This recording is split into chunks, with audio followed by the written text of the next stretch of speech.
সরকারের পূর্ণ সমর্থন প্রকাশ করেন। এছাড়াও তিনি পররাষ্ট্র মন্ত্রণালয়ের সাপ্তাহিক ব্রিফিং। মন্ত্রণালয়ে আয়োজিত সংবাদ সম্মেলনে প্রথমবারের মতো মুখপাত্র হিসেবে যুক্ত হলেন পাবলিক ডিপ্লোম্যাসি বিভাগের মহাপরিচালক রফিকুল আলম। বেলজিয়ামের পক্ষে নেতৃত্ব দেন নির্ধারিত বক্তব্যে মুখপাত্র জানান, আগামী সপ্তাহে ইউরোপের অনাবাসী রাষ্ট্রদূত সহ একটি প্রতিনিধি দল ঢাকায় প্রধান উপদেষ্টার সঙ্গে বৈঠক করবেন। আলোচনা হবে রোহিঙ্গা, জলবায়ু, ইউরোপীয় ইউনিয়নের সঙ্গে সম্পর্ক, GSP+ বিষয়ে। প্রশ্নোত্তর পর্বে উঠে আসে ভারতে বসে শেখ হাসিনার উস্কানিমূলক বক্তব্যের ব্যাপারে কি করছে বাংলাদেশ। মিডিয়াতে যা দেখেছি যে এরকম একটা পলিটিক্যাল মিটিং আছে, সেই পলিটিক্যাল মিটিংয়ে উনি বক্তৃতা দিবেন। আপনারা যেরকম জানেন আমরাও সেরকম জানি।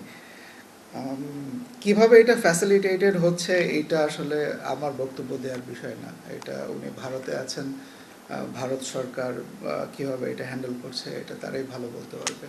আগামী সপ্তাহে ঢাকায় হচ্ছে ভারত বাংলাদেশ পররাষ্ট্র সচিব পর্যায়ের বৈঠক, যেখানে সীমান্ত, বাণিজ্য, পানি বন্টন সহ আলোচনায় উঠে আসবে দ্বিপাক্ষিক বিষয়গুলো। 2 দিনের সফরে ভারতের পররাষ্ট্র সচিব সৌজন্য সাক্ষাৎ করবেন প্রধান উপদেষ্টা ও পররাষ্ট্র উপদেষ্টার সঙ্গেও। বাণিজ্য আছে, সীমান্ত আছে, কানেক্টিভিটি আছে, তারপরে পানি আছে, এই বিষয়গুলা আলোচনাতে থাকবে। এছাড়াও আরও অনেক এলিমেন্ট নিশ্চয়ই আছে।